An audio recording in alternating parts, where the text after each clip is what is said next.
Hello again, this is your friendly neighborhood host, JT Wheatley, back for another episode of the History of Comics Podcast. This time with another episode of the classics on the Jayo by Junji Ito. This is a now classic horror manga, which tells the tale of Tadashi and Kariya, two boy and girlfriend who go off on vacation and somehow notice these strange fish-like creatures coming out of the ocean. They realize they're trapped in these weird mechanisms, and people are getting sick and they're getting off this awful stench. And soon it's not just fish they're attacking, but people start getting infected as well, and it turns into a true zombie body horror tale. It's honestly one of the scariest mangas, if not the scariest horror tales in recent years. This is true.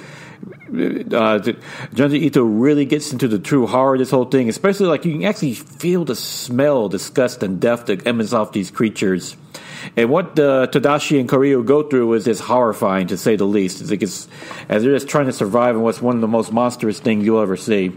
And it's just a crazy mix and twist, and it's the body horror and just everything. It just makes one of the more creepy horror mangas, and like I said, just horror comics and stories in general. You're looking for a good scare in the comic books, look no further than this. It's just a great creepy read in general. It also has two great backup stories, the Sad Case of the Principal Post, and also the Tale of A Mirror Fault, which are two also great short creepy manga stories. So yeah, manga has a lot of great variety, and horror is no different. So yeah, pick up Jayo, the complete collection by Junji Ito. It is a definite class today, and it will definitely creep you out.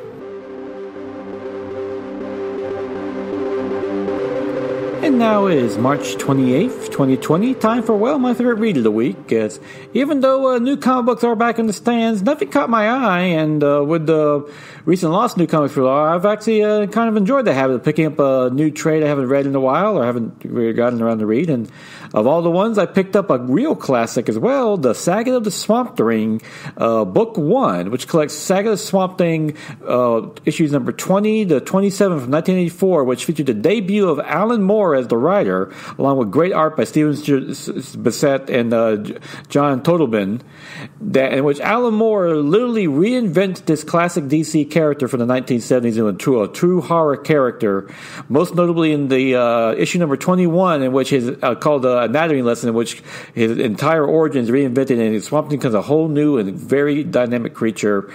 And one actually argues that this is where the DC Vertigo line, which is sadly now ended, really launched from here, because this is a whole new level of storytelling and mature reading in general, and it's just great reading. Moore just does a great creepy read, does a great reinvention of the character. It really feels like a true horror comic at this point, while Steven Bissett and John Totleben, along with Rick Vetch at some certain point, give this great creepy atmospheric arc as well. I mean, even the Pharaonic Man of all villains gets revived, and this is the beginning of a great revival of a classic DC character, to the point where even though he was invented by the late great Len Wein and Bernie Wrightson, Alan Moore defined this character so much in this run that the recent sadly canceled DC Universe Swamp Thing show is really more based on this than anything else.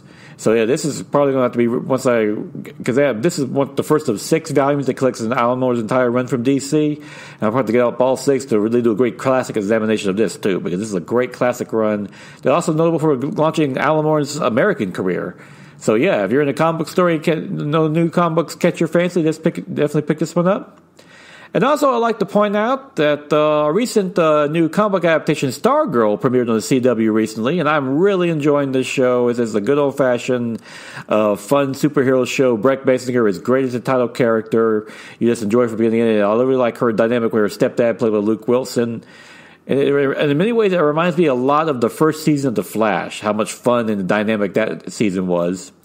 And of course, the last season of Agents of S.H.I.E.L.D. The episode premiered last night. It looks to be another fun episode that finds the team in the 1930s trying to save S.H.I.E.L.D. from being formed to begin with.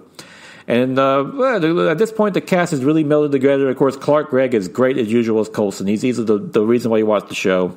But all the other cast members are great as well. Yeah, definitely worth checking out. And I'm going to miss this show, though. Yeah, 7 seasons, but that's a great run for any TV show. And with that, please join me again next week. But until then, stay safe during this whole COVID mess. Practice social distancing. But of course, be sure to go out and enjoy yourself a good comic book. And if you can, pick up Jayo. That is a true horror classic.